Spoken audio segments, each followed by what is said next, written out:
On December 7th, 1941, a fleet of 6 aircraft carriers, 2 battleships, 2 heavy cruisers, 1 light cruiser, 9 destroyers, 8 tankers, 23 fleet submarines, 5 midget submarines, and 414 aircraft, led by Admiral Yamamoto of the Japanese Navy, attacked Pearl Harbor. At the early hour of 8 o'clock a.m., the assault began. In the end, the death toll was 2,402 military personnel and 57 civilians were killed. 11 ships were sunk and a fleet of 188 aircraft were destroyed before they could even take off. Japan was a feudal society from the 12th to 16th centuries, and it was naturally a violent culture as feudal lords combated each other for power, land, and vassals. In 1543, the first European traders came to Japan.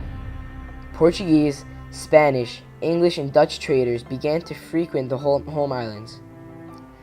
A few years later, Christian missionaries arrived and began to spread the gospel.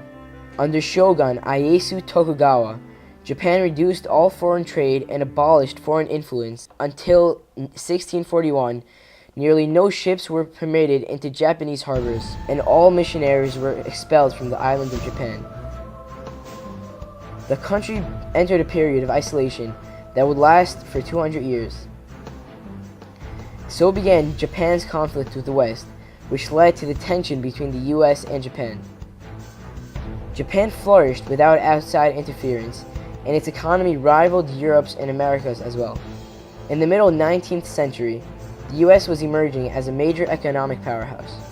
Its major industries included whaling in the North Pacific, and the US whalers periodically had run-ins with Japanese whalers who were unsurprisingly unwelcoming. This angered US politicians, and in an effort to strengthen relations with the Japanese, President Fillmore sent Commodore Matthew Perry to coerce the Japanese harbors to open foreign trade. Commodore Perry arrived in 1853 with 4 huge warships and threatened the Tokyo Bay dockfront until the Japanese officials agreed to sign the Treaty of Friendship. The European nations quickly followed suit as well and took advantage of the Japanese with unfair trade agreements. The Japanese soon formed a new government with a more lenient foreign policy and adopted a constitution modeled after that of Germany's. After World War I, Britain and America pressed their Japanese ally even harder to limit its navy, and without any other choice, Japan was forced to accept a reduced ratio that would give the Anglo-American naval powers a 10-3 superiority.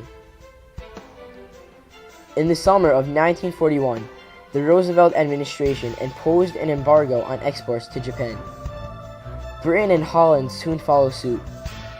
Their intentions were to force Japan to withdraw from the occupied Chinese mainland and to deter future expansion because the colonial powers were afraid Japan would become too powerful a rival in terms of its expanding empire. This was the last straw.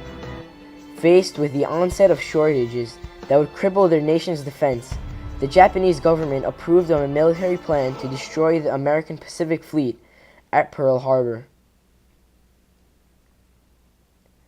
This would buy them time to occupy and reinforce the oil-rich Japanese Indies and remove the American threat in the Philippine Islands.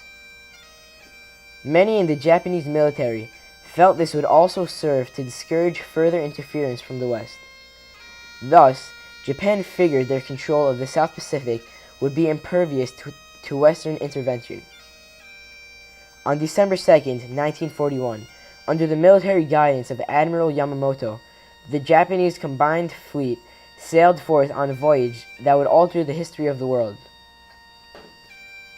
The attack on Pearl Harbor, Hawaii, was a devastating attack on the United States and caused the demise of countless innocent men and women. However, it is important to realize that the attack was not entirely unprovoked.